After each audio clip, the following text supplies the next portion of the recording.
Okay, for this video, I'll be going through pure physics pressure chapter. Okay, the first success criteria, define the term pressure in terms of force and area. So basically, this is the definition for pressure.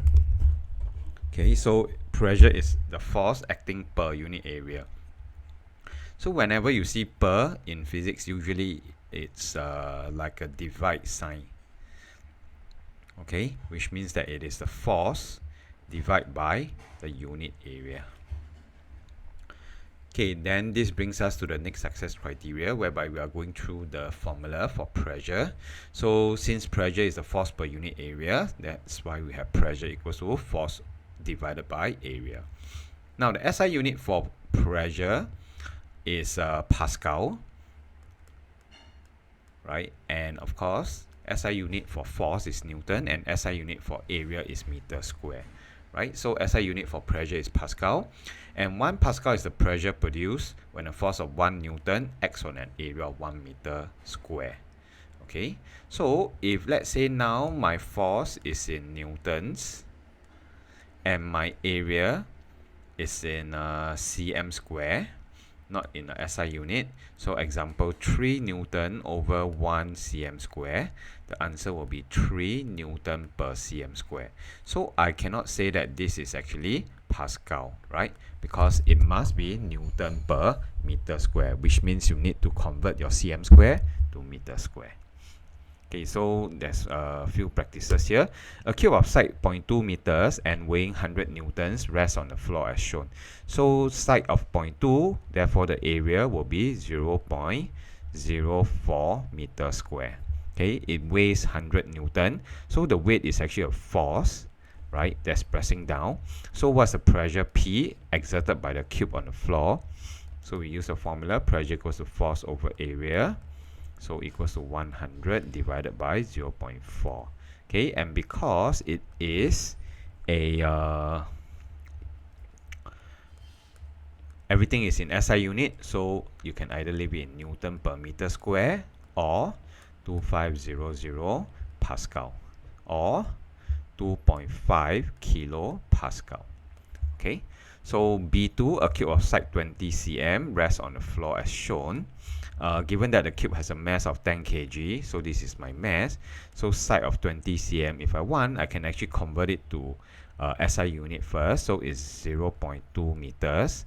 And so it is the same length as the previous question. But now the cube has a mass of 10 kg. But because the mass is not a force, I need to convert it into force, which means I need to find the weight. And let's say it's on Earth, so I will have 100 Newton. So basically it's the same answer as before, right? So this is just to tell you that one common mistake that students make will be just using the mass without converting or without finding the weight. And also if it's in cm, if you want to convert to SI unit, I would find it easier to convert length, okay, from SI unit of from cm to SI unit of meters, then I multiply together to get meter square, then to convert area, which is let's say cm square, to meter square. Okay, so it's not just divide by 100, it's divide by 100 twice. Okay. Okay, B3, a cubic block is placed on the table such that one side of the block rests on the table. The pressure exerted by the block on the table is P. What is the pressure exerted by the block on the table if the lengths of all sides are double? Meaning to say, now I have a cube.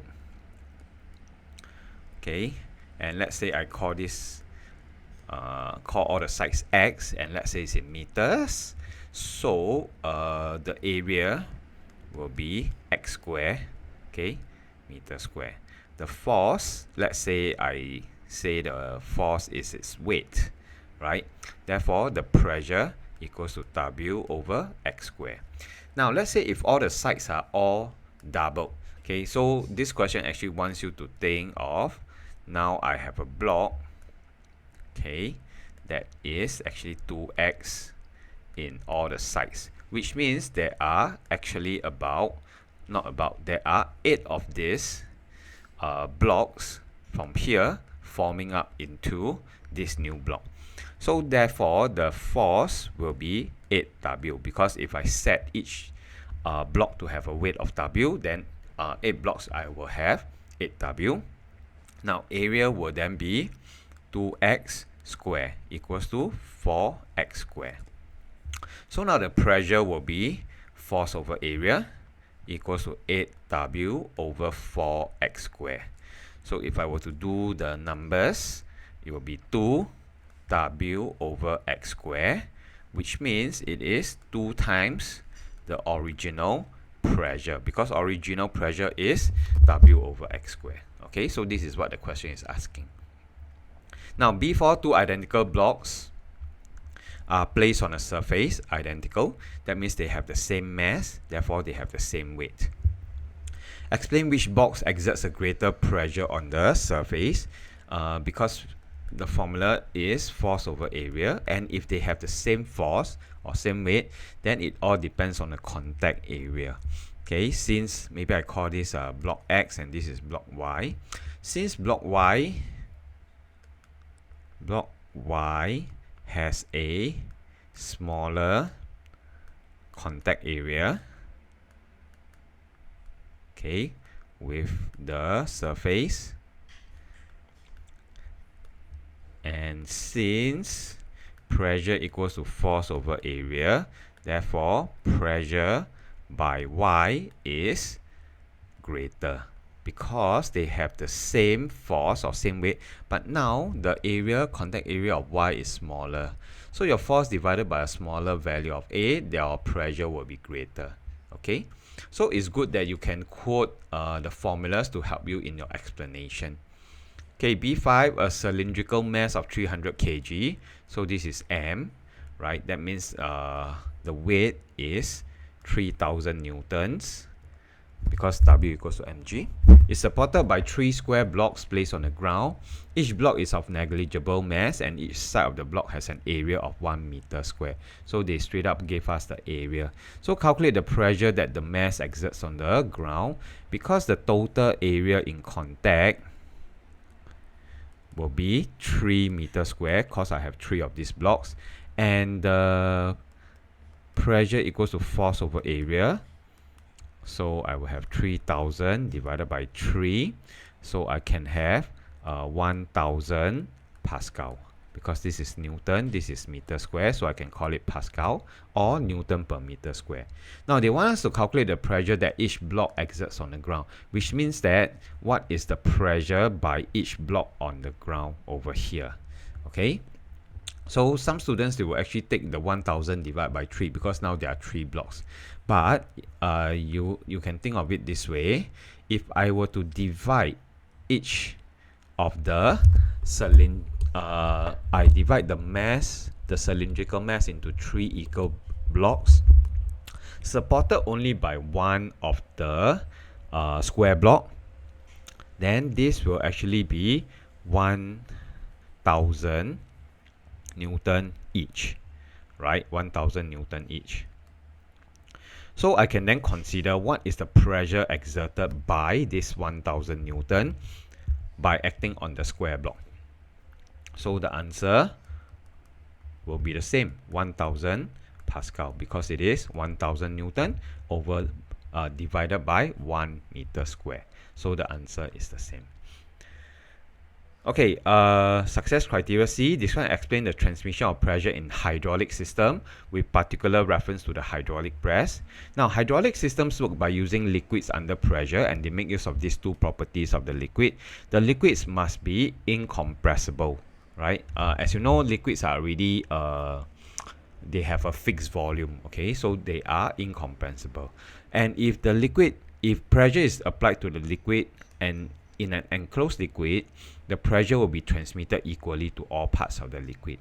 That means, because the pressure is transmitted equally to all parts of the liquid, pressure 1, maybe here at this cylinder, will be equal to the pressure at the other cylinder, and also in this connecting line. Okay, connecting line. So if P1 equals to P2, then I can have F1 over A1 equals to F2 over A2, because pressure equals to force over area. Now this is a common way of solving physics question.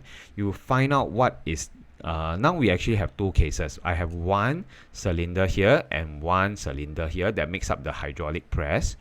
So what is common between these two cases? The thing that's common is the pressure is the same, right? The pressure is the same. Therefore, I can then equate pressure at the first cylinder to be equal to the pressure at the second cylinder, okay? And then after that, I can put them in terms of the F over A so as to do my calculation question. But before we do the calculation question, let's examine a little bit more about this hydraulic press. It says that a smaller force applied to the smaller piston can lift a much larger force at the larger piston. Okay, but the smaller piston has to be pushed through a larger distance. That means it must be pushed down more to raise the load at the larger piston by a small distance. Okay, so this is in line with the principle of conservation of energy. Okay, principle of conservation of energy. Okay, so maybe when we're doing the energy chapter, I'll be talking a little bit more about that. Okay, now the liquid used is normally oil and not water, because water causes corrosion in the mechanism and tubings, and air bubbles can or air particles can be found in water more often, right? So hydraulic systems are used in hydraulic jacks to lift heavy loads such as cars or in the braking system of cars. Okay, let's do this example. A hydraulic press is being balanced by 150 Newton force and a load L as shown. So this is the force and I have a load here. Okay. So they want us to calculate the value of the weight of load L. Okay. So because this is hydraulic press, P1 equals to P2. Okay. So this one is piston 1 and piston 2. Pressure is transmitted equally. So I have 150 Newton as F1 and I have area of 10 cm square as A1. On the other hand, I have area of the second piston at 40 cm square, so A2. Then L, I can call it F2. Okay, so we use this formula P1 equals to P2. Pressure equals to F1 over A1 equals to F2 over A2. Okay, so all I need now is to substitute the values. So 10 cm square equals to F2 over 40 cm square. Okay, but the thing about this technique or this method is that you need to make sure that they are in the same units, right? It cannot be this is 10 cm square, but this is 40 millimeter square. Then it doesn't make sense, okay? So it's just like your moments question. So then we calculate F2 will then be equals to 150 times 40 over 10 equals to 600 Newton. So as you can see, I have a small force, 150 Newton, with a small piston. The area is smaller, right? But I can manage to lift a heavy load 4 times of the original, right? But the 4 times of the original by placing it at the larger piston, because it is F1 over A1 equals to pressure. Okay, so for C2, diagram below shows a simple hydraulic press or jack used to lift heavy object. The diameter of piston P is 2 cm and that of piston Q is 10 cm. A load of mass 55 kg is placed on the piston Q. Okay, so whenever you see things that are squared, like area, okay, if let's say it's a cylindrical piston, cylindrical shape, the area is pi r square, right? Meaning to say the radius or the diameter, okay, I need to square it. Okay, whenever you see a formula that has square in it, you need to pay attention to it. So for this question, although it looks very similar to C1, okay, the trick here is the diameter. Okay, so if the diameter of piston P is 2 cm, that means the radius of piston P is 1 cm. The radius of piston Q will be 5 cm, right? Because diameter is twice of radius. Therefore, area of piston P will be pi r square. So equals to pi. Okay. Area of piston Q will be pi 5 square. So equals to 25 pi. Okay. So although we see that the diameter of Q is 5 times the diameter of piston P, the area of piston Q is actually 25 times the area of piston P. So anything that deals with area or that has a square in it in the formula, you have to be very careful. And this is a trick to it. And they want us to calculate the force, but this the load is mass of 55 kg. Meaning to say the load is actually 550 newtons. Okay, 550 newtons. So what is the force that I am required to lift the load? So using P1 equals to P2, because this is in an enclosed liquid, so the pressure is the same throughout the liquid. So I will have F1 over A1 equals to F2 over A2. Okay, the force is something that I want to find out. So F1 I don't know. The corresponding area is pi. The force over the other piston is 550. I need to make sure that it's a force and not the mass. And the area is 25 square. Okay, so the beauty of this method is that anything that is similar, you can actually cancel out. So I have pi, and that takes away the ugly decimal places behind it. So what I'm left with is just F1 equals to 550 over 25.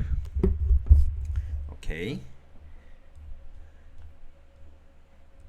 Okay, so the answer is 22 newtons. Okay, so the force exerted at piston P is 22 newtons. It is actually able to lift up a load of 550 newton. So this is what we are saying, right? A small force for the hydraulic press, a small force at the smaller piston can lift a large force at the larger piston. Okay, so these are like machines that can help us to do work. Okay, yeah.